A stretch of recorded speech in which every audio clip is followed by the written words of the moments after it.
सच्चिदानंद सदगुरु साईनाथ महाराज की जय। ओम साई राम। मित्रों, आज का ब्लॉग आप सभी हमारे साईं परिवार के लिए विशेष लाभकारी और कल्याणकारी है, क्योंकि आज के ब्लॉग में हम अपने साईं परिवार के लिए बहुत ही अचूक उपाय, महाशिवरात्रि का महा उपाय लेकर के आए हैं। जिस कठिन से कठिन कार्य में आपको कभी सफलता नहीं प्राप्त हो पाती है या काम बनते बनते बिगड़ जाता है, आपको करना क्या है? इस महाशिवरात्रि का जो विशेष पर्व है, जो साल में एक बार आपको मिलता है, आज शाम को ही यह उपाय आप कर लें, निश्चित रूप से आपकी मनोकामनाएं पूरी होंगी। और जो भी आपका कार्य आपको कठिन लगता है, संकल्प लेकर आज इस कार्य को आपको करना है, इस उपाय को करना है। निश्चित रूप से साईं बाबा की कृपा, भोलेनाथ की कृपा, मां पार्वती की कृपा आपके परिवार पर बनेगी और समस्त मनोकामनाएं सिद्ध होंगी। इस उपाय में करना क्या है, क्या क्या लेना है, पहले आप ध्यान से सुन लें। देखिए, महाशिवरात्रि ऐसा पर्व माना जाता है कि यह मां पार्वती का और भगवान भोलेनाथ का मिलन का दिन है। और इसी दिन मां पार्वती जो है उनका अर्धांगिनी बनी थी भोलेनाथ की। तो आज करना क्या चाहिए? जिन भी माताओं बहनों के दाम्पत्य जीवन में कष्ट चल रहा है, जिन बच्चे बच्चियों की शादियां नहीं हो पा रही हैं, अच्छे घर परिवार में शादी नहीं हो पा रही है या शादी बनते बनते टूट जा रही है, उनके लिए क्या करना है? और जिनके बिजनेस में घाटा लग रहा है, जिनके परिवार में कलह का वातावरण बना हुआ है, जिनके युवा बच्चे बच्चियां सफल हो नहीं पाते या सफल होते होते रह जाते हैं, इंटरव्यू तक पहुंच गए लेकिन पता चला क्या हुआ कि आप असफल हो गए। यहां पर एक चीज हम आपको बताएंगे, साईं बाबा ने कहा है श्रद्धा और सबरी। श्रद्धा और सबरी दो चीज रख करके अगर आप उपाय करते हैं, श्रद्धा के साथ उपाय और उपाय करने के बाद सब्र, तो सब्र का फल हमेशा आपको मीठा ही मिलेगा और सफलता 100% आपके चरण कदम में होगी। आज इस उपाय को मैं जो बता रहा हूं, क्या क्या लेना है, कैसे करना है। देखिए, इस उपाय को करने के लिए जिन माताओं बहनों के दाम्पत्य जीवन में कष्ट चल रहा है, जिन बच्चे बच्चियों की शादियां नहीं हो पा रही हैं या शादी फिक्स होते होते टूट जा रही है, या जिनका कहीं अफेयर भी है, कोई दिक्कत हो रहा है, उनके लिए वैसे तो मैं हवन बताता हूं लेकिन उसको मैं बाद में बताऊंगा, मैं पहले उपाय बता दूं। देखिए, जो आप घरों में कर सकते हैं, इस उपाय को आप जानें। सबसे पहले जिन माताओं बहनों को, जैसे मैंने बताया, दाम्पत्य जीवन में जिन बच्चे बच्चियों की शादियां समय पर नहीं हो पा रही या शादी फिक्स होते हुए टूट जा रही है, तो करना क्या है? आप सुहाग की समस्त वस्तुएं ले लें। सुहाग की, जिसमें सिंदूर, बिंदी, चूड़ी, साड़ी, कपड़े, जो आपकी यथा स्थिति आप है, जिस लायक है उतना आपको करना है, क्या ले लेना है, ले लीजिए। और भोलेनाथ और साईनाथ की जो है आराधना करनी है। सबसे पहले आपको करना क्या है? साईं बाबा का 11 वचन 11 बार बोलिए घर में, और उसके बाद किसी शिवालय में आपको जाना रहेगा। तो साईं मंदिर में, अपने घर के साईं मंदिर में क्या करिए, जहां पर आपके घर में साईं बाबा को स्थापित किया है, कैसे करना है? साईं बाबा को पीले आसन पर स्थापित कर दिए। साईं बाबा को आज बेल पत्र शाम को और थोड़ा सा मधु जो होता है, शहद जिसको आप बोलते हैं, इसी का जो है साईं बाबा को भोग लगा दीजिए।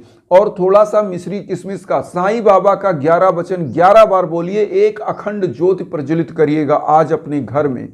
और उसके बाद सुहाग की जितनी वस्तुएं हैं, अगर आपके घर में, वैसे तो घर में बड़ा शिवलिंग नहीं होना चाहिए, 3 इंच 3.5 इंच का शिवलिंग जो अंगूठे के बराबर का, इस प्रकार से आप नाप सकते हैं, इतना बड़ा शिवलिंग होना चाहिए, वो शिवलिंग आप घर में रख सकते हैं। वो भी ऐसी मान्यता है कि शिवलिंग को पूजा स्थान पे रखने के बजाय आंगन में रखना चाहिए, खुले में, या केले के वृक्ष अगर कहीं हो या तुलसी का वृक्ष उस गमले में बाबा को स्थापित करना चाहिए। तो वहां पर आप कर सकते हैं, या किसी शिवालय में अगर शाम को आप जा सकें तो वहाँ पर सुहाग की समस्त वस्तुएं ले जा करके बाबा को वहाँ पर टच करा के वहाँ जो गोस्वामी होते हैं, जो शंकर भगवान का पूजा करते हैं, वहाँ के पुजारी मंदिर के, उनको दान कर दीजिए। और जब उनकी जो भी अर्धांगिनी होगी और उनके घर की स्त्री होगी, जब भी आपके इन दान किए हुए वस्तुओं का यूज करेगी, प्रयोग करेगी, तो जान लीजिए आपका एक एक दुर्भाग्य समाप्त होता जाएगा। सिंदूर लगाएगी तो आपका सुहाग अमर होगा, चूड़ी पहनेगी तो आपका सुहाग अमर होगा, दाम्पत्य जीवन में प्रेम आएगा। और जब साड़ी कपड़े आपका पहनेगी तो जो दान दिया गया, तो ऐसी मान्यता है कि आपकी शारीरिक कष्ट, मानसिक कष्ट दूर होगा, इसीलिए वस्त्र दान होता है। तो इन सुहाग की वस्तुओं को मिला करके आप दान कर दें। और बिंदी लगाने से क्या होगा, जो बिंदी आप दान करते हो उसको लगाने से क्या होगा कि आपके घर परिवार की जो पिट्यूटरी ग्लैंड होती है, ऐसी मान्यता है, आज्ञा चक्र पर जब बिंदी लगती है तो आपका ज्ञान बढ़ता है।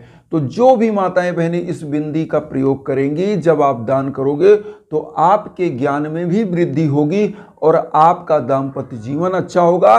और जिनकी शादियां समय पर नहीं हो पा रही, उनकी शादियां अच्छे घरों में होती हैं, क्योंकि जब भी वह महिला इस चीज़ का प्रयोग करेगी, जो आप दान करोगे शिवालय में कहीं, तो होता क्या है, आपको एक आशीर्वाद मिलता है। और उस आशीर्वाद से क्या होगा, क्योंकि भोलेनाथ और माँ पार्वती जो है विवाह के कारक माने जाते हैं। वैसे तो कारक तो बृहस्पति गुरु हैं, लेकिन भोलेनाथ और जो है माँ पार्वती की कृपा से ही बच्चे बच्चियों का जो है विवाह फिक्स होता है। और माँ पार्वती ही दुर्गा का रूप हैं, क्योंकि उनको कात्यायनी देवी भी बोला जाता है।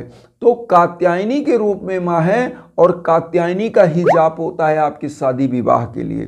तो एक प्रकार से माँ कात्यायनी के रूप में वह आपके विवाह को प्रशस्त करते हैं, तो विवाह की बाधा दूर होगी। अब यहाँ पर आते हैं कि वहीं शिवालय में जब सब कुछ दान करिए, एक आप वहाँ दीप प्रज्वलित करें और घी, भोलेनाथ को घी अर्पित कर दें। उसके ऊपर भोलेनाथ के पहले घी से जो है अभिषेक करें, थोड़ा सा घी डालें, एक घी का दीप वहाँ जला दें और बाद में वहाँ पर जल डाल दें। शाम के टाइम यह उपाय करके और बाबा का वहाँ पर एक मंत्र जाप करिएगा, ओम नमः शिवाय। पंचाक्षरी मंत्र ओम नमः शिवाय का आप जाप करेंगे। आप 11 बार, 21 बार, 51 बार, 108 बार जितना कर सकें और प्रणाम करके घर आ जाइए। मैं आपको बता रहा हूं 100% आपके घर परिवार में सुख समृद्धि आएगी। भोलेनाथ आपके घर का भंडार भरेंगे और साईनाथ की कृपा साक्षात बनेगी। अब यहां पर आते हैं जिनके व्यापार में बाधा चल रही है, जिनके बच्चे बच्चियां सफल नहीं हो रहे, उनको क्या करना चाहिए। आज के दिन देखिए, भोलेनाथ का जो आज शिवरात्रि है, महाशिवरात्रि, सुबह से लेकर शाम तक के प्रहर की पूजा बताई गई है। आपको क्या करना है, आपको मैं यह उपाय शाम का बता रहा हूं। शाम को ओम नमः शिवाय मंत्र का जाप करते हुए बेल पत्र और घी से अभिषेक करा करके और बाद में गंगा जल या जल से अभिषेक करा करके एक दीप प्रज्वलित करें और अपने संकल्प को बोलें। अपने संकल्प को वहां पर बोलें, जैसे व्यापार में वृद्धि के लिए और चीजों के लिए, और फल चढ़ाएं भोलेनाथ को। केला है, संतरा है, सेब है, जो आपके, और आज अगर गन्ने के रस से भी आप अभिषेक करा सकते हैं। वैसे तो भोलेनाथ को शहद से, गन्ने के रस से, इन सब से अभिषेक कराना चाहिए। और इससे क्या होता है कि आपके भाग्य में वृद्धि होती है, शत्रु बाधा दूर होते हैं, आपके घर की नकारात्मकता दूर होती है, आपके सांप की नकारात्मकता दूर होती है, आपके सौभाग्य में वृद्धि होती है। इन चीजों में से कोई भी चीज से आप अभिषेक कराएं और भांग, धतूर, आक का फूल, और उसके बाद इन चीजों को भोलेनाथ को बेलपत्र अर्पित करें। और कम से कम तो कोशिश करें बेलपत्र और भांग धतूरा जो मिले इसको जरूर अर्पित करें। इस दिन शाम, सुबह, मध्याह्न जब भी आप फ्री हो, भोलेनाथ का दर्शन करें।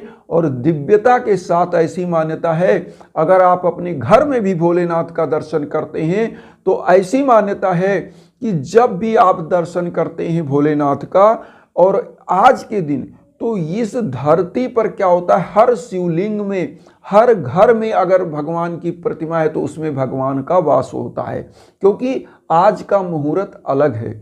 अब यहाँ पर एक चीज़ और हम बताएं, जो यह महाशिवरात्रि है, इस दिन किसी भी उपाय के लिए आप संकल्प, यज्ञ, याजन, हवन, पूजन जो होता है, इसीलिए हम इंस्टाग्राम का लिंक देते हैं कि किसी भी समस्या के लिए आप चाहते हैं हवन, पूजन, यज्ञ, तो उस पर आप संपर्क करना चाहते हैं। और ऐसी मान्यता है कि इस दिन अगर आप यज्ञ, याजन, हवन के लिए संकल्प देते हैं तो उसमें समस्त रोगों से, समस्त दोषों से आपको मुक्ति मिलती है और समस्त मनोकामनाएं आपकी सिद्ध होती हैं।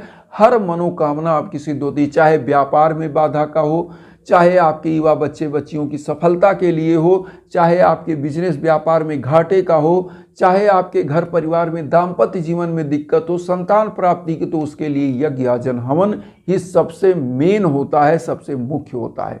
तो इसीलिए हम इंस्टाग्राम का लिंक देते हैं, वहाँ पर आइए, जो भी हमारे लायक है हम निश्चित आपके लिए तत्पर हैं। इन्हीं भावनाओं के साथ एक चीज़ और कहेंगे कि वसुधैव कुटुंबकम की भावना में आप सभी लोग चैनल को सब्सक्राइब करके अपना आशीर्वाद दीजिए और उन साईं भक्तों तक वीडियो को जरूर शेयर करिए जो किन्हीं कारणों से कष्ट में, दुख में। इसी भावना के साथ ओम साईं राम।